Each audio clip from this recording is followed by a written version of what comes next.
Hello students, मेरा नाम है राम और आज हम पढ़ने वाले हैं 5th chapter of your class Pandita Ramabai.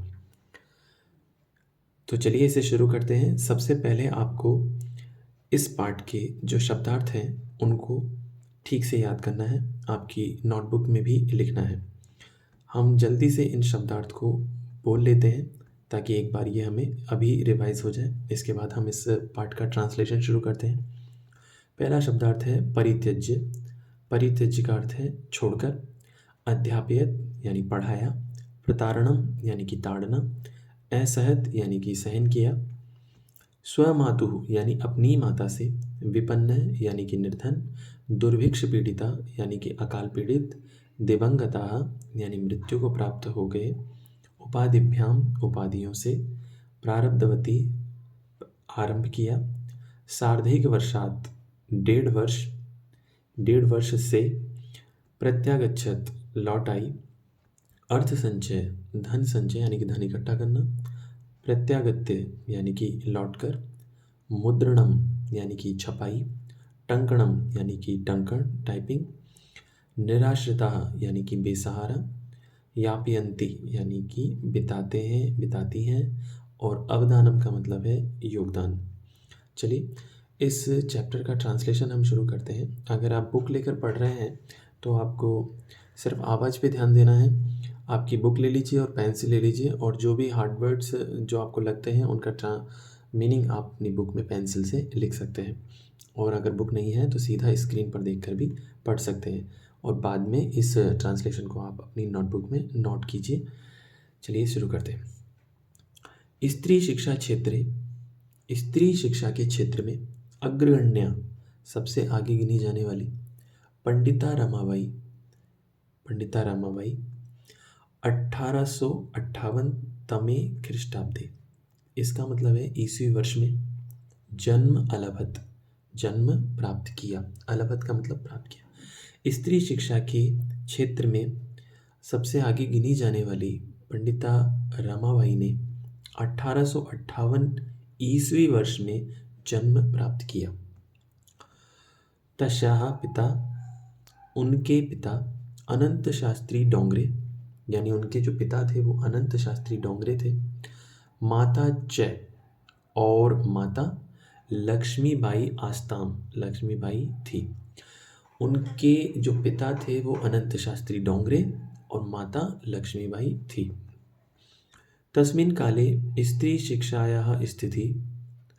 तस्मिन् काले यानी कि उस समय में, जिस समय इनका जन्म हुआ उस समय में स्त्री शिक्षायाः स्थिति, स्त्री शिक्षा की स्थिति चिंतनीय आसीत, चिंतनीय थी मतलब विचारणीय थी, विचार करना चाहिए था उस समय, मतलब अच्छी नहीं थी। कहने का मतलब है कि स्त्री शिक्षा की स्थिति जो थी वो अच्छी नहीं थी। स्त्रीणां कृते संस्कृत शिक्षणम, संस्कृत शिक्षणम प्राय प्रचलित नासीत। नासीत में 2 शब्द हैं, न आसीत यानी कि नहीं थी। क्या मतलब हुआ? स्त्रीणां कृते, स्त्रियों के लिए, संस्कृत शिक्षणम, संस्कृत शिक्षण यानी कि संस्कृत पढ़ाना, प्राय यानी कि बिल्कुल प्रचलित नहीं था, मतलब प्रचलित नहीं था। संस्कृत नहीं पढ़ाई जाती थी उस समय स्त्रियों को। किंतु लेकिन डोंगरे रूढ़िबद्धाम धारणाम परित्यज्य। डोंगरे कौन है? अनंत शास्त्री डोंगरे, जो कि रमाबाई के पिता थे। तो डोंगरे ने रूढ़िबद्ध धारणा को त्याग कर, परित्यज का मतलब है त्याग कर। रूढ़िबद्ध मतलब जो परंपरा से चली आ रही है धारणा, जिसे लोग मानते आ रहे हैं सिर्फ ऐसे ही, जिसका कोई तर्क नहीं है लेकिन सिर्फ मानते आ रहे हैं, ऐसी रूढ़िबद्ध धारणा को डोंगरे महोदय ने त्याग दिया और स्वपत्नी, अपनी पत्नी को संस्कृतम अध्यापयत, संस्कृत पढ़ाया। एतदर्थं सः समाजस्य प्रतारणाम् अपि असहत। एतदर्थं, इसके लिए, सह उन्होंने, किसने? डोंगरे महोदय ने, यानी अनंत शास्त्री डोंगरे ने। इसके लिए उन्होंने समाजस्य प्रतारणाम् अपि असहत, समाज की प्रताड़ना भी सही, समाज की प्रताड़ना भी सही। मतलब कि समाज जो है वो इनके खिलाफ हो गया, इनको गलत गलत बोलने लग गया, तब भी इन्होंने अपनी पत्नी को संस्कृत पढ़ाया। अनंतरम, इसके बाद रमा अपि, रमा ने भी स्वयमातुः, अपनी माता से संस्कृत शिक्षा प्राप्तवती, संस्कृत शिक्षा प्राप्त की। इसके बाद जो रमा थी उन्होंने अपनी माता से संस्कृत शिक्षा प्राप्त की। आगे, काल क्रमेण, समय के क्रम से, रमायाः पिता, रमा के जो पिता थे अनंत शास्त्री डोंगरे, विपन्न संजात, यानी कि निर्धन हो गए। तस्याः पितरौ ज्येष्ठा भगिनी च, तस्याः यानी कि उनके, पितरौ यानी कि माता पिता, पितरौ में दोनों आ जाते हैं, माता और पिता। ज्येष्ठा भगिनी च, और बड़ी बहन, दुर्भिक्ष पीड़िता, अकाल से पीड़ित होकर, दुर्भिक्ष का मतलब होता है अकाल, जो बारिश नहीं होती, अन्न नहीं होता, कुछ ऐसा समय होता है, उसे दुर्भिक्ष कहते हैं। दुर्भिक्ष पीड़िता, दुर्भिक्ष पीड़ित होकर, दिवंगता यानी कि स्वर्ग सिधार गए। उनके माता पिता और बड़ी बहन अकाल से पीड़ित होकर स्वर्ग सिधार गए। तदंतरम, इसके बाद, रमा स्व ज्येष्ठ भ्राता सह, उसके बाद रमा ने अपने बड़े भाई के साथ, पदभ्याम, पैरों से, समग्रम भारतम, पूरे भारत को, अभ्रमत, घूमा। उसके बाद रमा ने क्या किया, अपने बड़े भाई के साथ पैरों से ही यानी कि पैदल पूरे भारत को घूमा। भ्रमण क्रमे, घूमने के क्रम में, यानी कि घूमते घूमते, सा यानी कि वह, कोलकाता प्राप्ता, कोलकाता गई। घूमते घूमते वह कोलकाता पहुंची। संस्कृत वैदुष्येण, संस्कृत विद्वानों के द्वारा, सा तत्र, वहाँ वह, तत्र एक अव्यय है जिसका अर्थ है वह, वहाँ, वहाँ वह, पंडिता, रम और सरस्वती, चे इति, च इति, ये चेति हो गया, च इति, उपाधिभ्याम विभूषिता, उपाधियों से विभूषित हुई। वहाँ वह पंडिता और सरस्वती इस उपाधि से, इन उपाधियों से विभूषित हुई या सम्मानित हुई। तत्रैव, वहाँ ही, सा वह, ब्रह्म समाजेन प्रभाविता, ब्रह्म समाज से प्रभावित होकर, वेदाध्ययनम अकरोत्, वेदों का अध्ययन भी किया। वहाँ ही उन्होंने ब्रह्म समाज से प्रभावित होकर वेदों का अध्ययन भी किया, कलकत्ता में। पश्चात, उसके बाद, सा स्त्रीणां कृते वेदादीनां शास्त्राणां शिक्षायै आंदोलनं प्रारब्धवती। उसके बाद उन्होंने स्त्रीणां कृते, स्त्रियों के लिए, वेदादीनां शास्त्राणां शिक्षायै, वेद आदि शास्त्रों की शिक्षा के लिए, आंदोलनम प्रारब्धवती यानी कि आंदोलन प्रारंभ किया। इसके बाद 1880 तमे ख्रीष्टाब्दे सा विपिन बिहारी दासेन सह बांकीपुर न्यायालये विवाहम् अकरोत्। इसके बाद 1880 ईस्वी वर्ष में उन्होंने विपिन बिहारी दास के साथ, सह यानी होता है साथ, बांकीपुर न्यायालय यानी कि बांकीपुर नगर के न्यायालय में, विवाहम् अकरोत्, विवाह किया। उन्होंने किसके साथ विवाह किया, विपिन बिहारी दास के साथ। सार्धैक वर्षात अनंतरम, 1.5 वर्ष के बाद, सार्धैक में स अर्ध एक यानी कि एक और आधे के साथ, यानी 1.5 वर्ष के बाद, तस्याः पति, उनके पति, दिवंगत है, स्वर्ग सिधार गए, उनके पति की भी मृत्यु हो गई। तदंतरम, उसके बाद, सा वह, पुत्र्या मनोरमया सह, वह पुत्री मनोरमा के साथ, उसके बाद वह रमाबाई अपनी पुत्री मनोरमा के साथ, जन्मभूमि महाराष्ट्रम प्रत्यागच्छत, जन्मभूमि महाराष्ट्र को लौट आई। उनकी जो जन्मभूमि थी वो महाराष्ट्र थी। नारीणाम सम्मानाय शिक्षायै च, नारियों के सम्मान और शिक्षा के लिए सा स्वकीयम जीवनम अर्पितवती, उन्होंने अपना जीवन अर्पित कर दिया। स्वकीयम का मतलब होता है अपना। नारियों के सम्मान और शिक्षा के लिए उन्होंने अपना जीवन अर्पित कर दिया। हंटर शिक्षा आयोगस्य समक्षम, इसका मतलब हुआ हंटर शिक्षा आयोग के समक्ष, उस समय एक हंटर शिक्षा आयोग बनाया गया था, उनके सामने नारी शिक्षा विषय, नारी शिक्षा के विषय में सा, उन्होंने स्वयंमतम प्रस्तुतवती, अपना मत प्रस्तुत किया।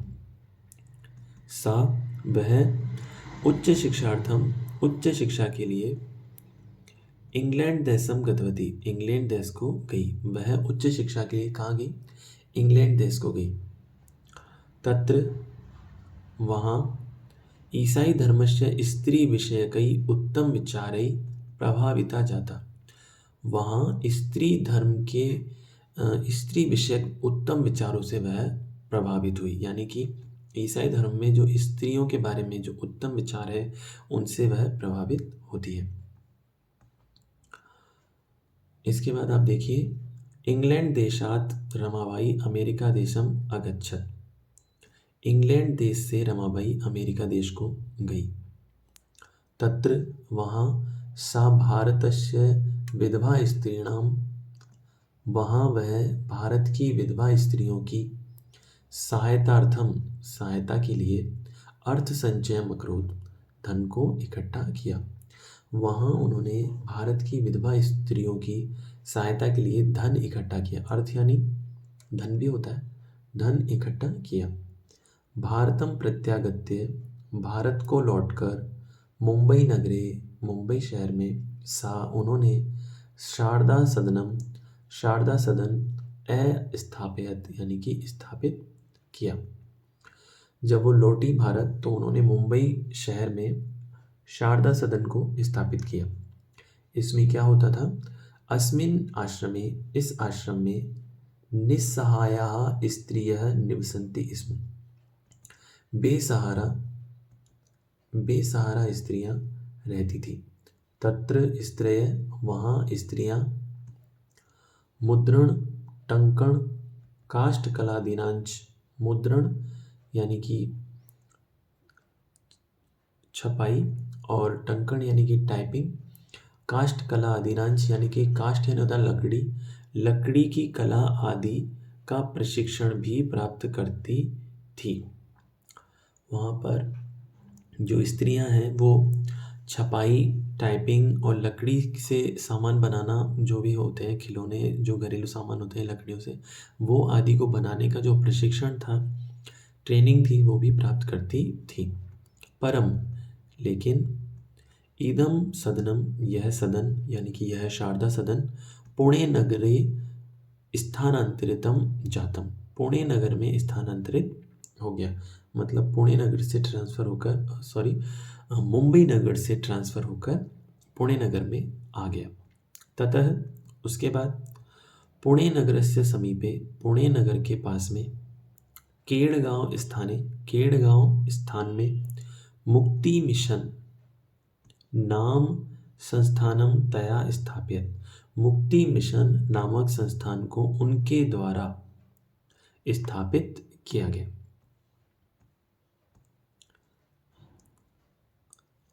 अत्र, यहाँ, ये एक अव्यय है। अधुना अपि निराश्रिताः स्त्रियः ससम्मानं जीवनं यापयन्ति। ये तीनों अव्यय हैं, अत्र, अधुना और अपि।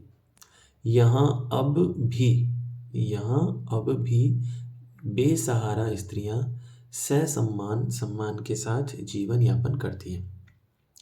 1922 तमे ख्रीष्टाब्दे, 1922 ईस्वी वर्ष में रमाबाई महोदयाः निधनम अभवत्, रमाबाई महोदया का निधन हो गया, अर्थात मृत्यु हो गई। सा देश विदेशानां अनेकासु भाषासु निपुणा आसीत्, वह देश विदेश की अनेक भाषाओं में निपुण थी, यानी कि कुशल थी। समाज सेवाया अतिरिक्तम, समाज सेवा के अतिरिक्त लेखन क्षेत्रे अपि तस्याः महत्वपूर्णम अवदानम अस्ति। समाज सेवा के अतिरिक्त लेखन के क्षेत्र में भी उनका महत्वपूर्ण योगदान था। अवदान का मतलब है योगदान, योगदान है, अस्ति यानी है। स्त्री धर्म नीति, हाई कास्ट हिंदू वीमेन इति तस्याः प्रसिद्ध रचना द्वयम वर्तते। ये दोनों उनकी प्रसिद्ध रचनाएं हैं, यानी कि ये जो दो बुक हैं ये उन्होंने लिखी हैं जो कि फेमस है। इसके बाद यहाँ हमारा ये चैप्टर फिनिश होता है। हमने इसमें शब्दार्थ सीखे और इस पार्ट का ट्रांसलेशन सीखा। इस पार्ट की एक्सरसाइज आप खुद करने की कोशिश कीजिए, और फिर भी अगर आपको कोई परेशानी आती है तो इसके आगे का वीडियो आप तभी देखिए, पहले खुद उसकी एक्सरसाइज को करने की कोशिश करना है आपको। चलिए हम आगे एक्सरसाइज को देख लेते हैं। पहला प्रश्न है, एक पदेन उत्तरत, यानी वन वर्ड में आपको आंसर देना है। पंडिता सरस्वती इति उपाधिभ्याम का विभूषिता। पंडिता सरस्वती इन उपाधियों से कौन विभूषित है? तो इस पार्ट का जो नाम है वही इसका आंसर है, पंडिता रमाबाई, यानी कि रमाबाई। रमा कुतः संस्कृत शिक्षा प्राप्तवती। रमा ने कहाँ से संस्कृत शिक्षा प्राप्त की? अपनी माता से, यानी कि स्वयं मातुः। रमाबाई केन सह विवाह अकरोत्। रमाबाई ने किसके साथ विवाह किया? तो विपिन बिहारी दासेन, यानी विपिन बिहारी दास के साथ विवाह किया। कासाम शिक्षायै रमाबाई स्वकीयम जीवनम अर्पितवती। किनकी शिक्षा के लिए रमाबाई ने अपना जीवन अर्पित किया? स्त्रीणाम। कासाम की जगह आंसर होगा स्त्रीणाम, यानी स्त्रियों की शिक्षा के लिए। रमाबाई उच्च शिक्षार्थम कुत्र अगच्छत। रमाबाई उच्च शिक्षा के लिए कहाँ गई?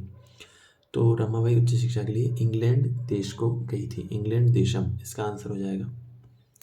दूसरा प्रश्न है, रेखांकित पदानि आधारित प्रश्न निर्माणम कुरुत, यानी रेखांकित जो पद हैं उनको आधार करके आपको प्रश्न निर्माण करना है, यानी इस वर्ड को हटाकर यहाँ पर इस तरीके के प्रश्न वाचक शब्द लिखने हैं। तो रमा के पिता ने समाज की प्रताड़ना को सहा। तो किसके पिता ने, ये होना चाहिए प्रश्न बनाने के लिए, तो यहाँ आएगा कश्याः। पत्युः मरणांतरम रमाबाई महाराष्ट्रम प्रत्यागच्छत। पति के मरने के बाद रमाबाई महाराष्ट्र को लौट आई। पत्यु यानी कि पति के, तो हम ये लिखना है कि किसकी मृत्यु के बाद, तो यहाँ पर कश्या आ जाएगा, क्योंकि पति शब्द पुल्लिंग है तो कश्या आ जाएगा। रमाबाई ने मुंबई नगर में शारदा सदन की स्थापना की। तो प्रश्न ये बन सकता है कि रमाबाई ने कहाँ शारदा सदन की स्थापना की? तो कहाँ के लिए कुत्र शब्द होता है, जैसे कि ये यहाँ आया, वो यहाँ लिख दोगे आप, तो ये प्रश्न बन जाएगा। 1922 तमे ख्रीष्टाब्दे रमाबाई महोदयाः निधनम अभवत्। 1922 ईस्वी वर्ष में रमाबाई महोदया का निधन हुआ। तो रमाबाई महोदया का निधन हुआ, तो प्रश्न ये बनना चाहिए कि किसका निधन हुआ? तो यहाँ कश्याः, कश्याः आ जाएगा, जो कि यहाँ पहले में आया था। स्त्रियः शिक्षाम लभन्ते, इसमें स्त्रियाँ शिक्षा प्राप्त करती थी। तो प्रश्न ये बनेगा कि कौन शिक्षा प्राप्त करती थी? तो यहाँ पर का के कहा, कहा आ जाएगा यहाँ पर बहुवचन के लिए। फिर हमारे पास तीसरा प्रश्न है, प्रश्नानाम उत्तराणि लिखित। फुल लाइन में आंसर देना है। रमाबाई किमर्थम आंदोलन प्रारब्धवती। रमाबाई ने किस लिए आंदोलन प्रारंभ किया था? तो आपको इसमें चैप्टर देखना पड़ेगा क्योंकि आंसर थोड़ा सा बड़ा है।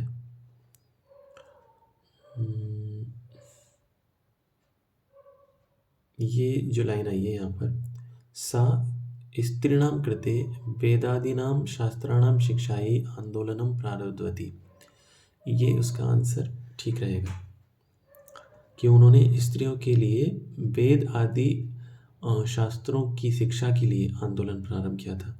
और प्रश्न भी यही पूछ रहा है कि किस लिए आंदोलन प्रारंभ किया था, तो ये बिल्कुल ठीक रहेगा उसका आंसर। निस्सहाया स्त्रियाँ आश्रमे किम किम लभन्ते स्म। जो निस्सहाय स्त्रियाँ थी वो आश्रम में क्या क्या प्राप्त करती थी? तो वो प्रशिक्षण प्राप्त करती थी, मुद्रण, टंकण, काष्ठ कला आदि। तो वो आपको पता है कि बुक में कहाँ लिखा हुआ है, वहाँ से आंसर आप यहाँ लिख दोगे। अगला प्रश्न है, कस्मिन् विषये रमाबाई महोदयाः योगदानम् अस्ति। किस विषय में रमाबाई महोदया का योगदान है? चैप्टर के लास्ट में आप इस प्रश्न का आंसर देख सकते हैं, वहाँ लिखा है समाज सेवायाः अतिरिक्तं लेखन क्षेत्रे अपि रमाबाई महोदयाः योगदानम् अस्ति, या अवदानम लिखा हुआ वहाँ पर, तो उसका मतलब यही है। इसके बाद केन रचनाद्वयेन रमाबाई प्रशंसिता वर्तते। किन दो रचनाओं के द्वारा रमाबाई प्रसिद्ध है? तो दो रचनाओं के नाम है, दो बुक के नाम है जो आपको चैप्टर में मिल जाएंगे। इसके बाद ये ग्रामर के प्रश्न हैं, और इसमें जो क्वेश्चन 6 है वो तो आप खुद कर सकते हैं। घटनाक्रम के अनुसार आपको इन पंक्तियों को जमाना है। जैसे भी चैप्टर में ये लाइनें आई हैं, जो फर्स्ट आई हैं उसको फर्स्ट नंबर दे करके आपको जमाना है। चलिए क्वेश्चन 4 देख लेते हैं। नीचे लिखे हुए पदों का निर्देश के अनुसार पद परिचय आपको देना है। जैसे यहाँ वेदा नाम में आप बता रखा है कि मूल शब्द वेद है, पुल्लिंग है ये शब्द, और वेदा नाम में षष्ठी विभक्ति और बहुवचन लगा है। वैसे ही हमें समय बताना है। तो पिता शब्द में पितृ मूल शब्द है, पुल्लिंग शब्द है, प्रथमा एक वचन है। शिक्षा में शिक्षा शब्द है, चतुर्थी स्त्रीलिंग है और चतुर्थी एक वचन है। कन्या में कन्या शब्द है जो कि स्त्रीलिंग है और प्रथमा बहुवचन है। नारीणाम में नारी शब्द है, स्त्रीलिंग है और षष्ठी बहुवचन है। मनोरमया में मनोरमा शब्द है, स्त्रीलिंग है, तृतीया एक वचन है। पांचवा प्रश्न है हमारे पास, धातु लकार पुरुष और वचन को लिखना है। जैसे आसीत में अस धातु है, लंग लकार प्रथम पुरुष एक वचन है। वैसे कुर्वंती में क्री धातु है, लट लकार है, प्रथम पुरुष है और बहुवचन है। आगच्छत में ये आ यहाँ गलत लिखा हुआ है, यहाँ ए आना चाहिए। तो अगच्छत में गम धातु है, गच्छ भी कह सकते हैं, तो गम धातु है, लंग लकार है, प्रथम पुरुष है और एक वचन है। निवसंती में नी उपसर्ग है और वस धातु है, नी प्लस वस लिखना होगा यहाँ। उसके बाद में लट लकार है, प्रथम पुरुष बहुवचन है। गमिष्यति में गम धातु है, लिट लकार भविष्यत काल है, प्रथम पुरुष एक वचन। अकरोत में क्री धातु है, लंग लकार प्रथम पुरुष एक वचन। और क्वेश्चन नंबर 6 तो मैं आपको बता ही चुका। तो इस प्रकार आपका ये अभ्यास कंप्लीट होता है। फिर मिलेंगे किसी और चैप्टर के साथ, तब तक के लिए जय हिंद।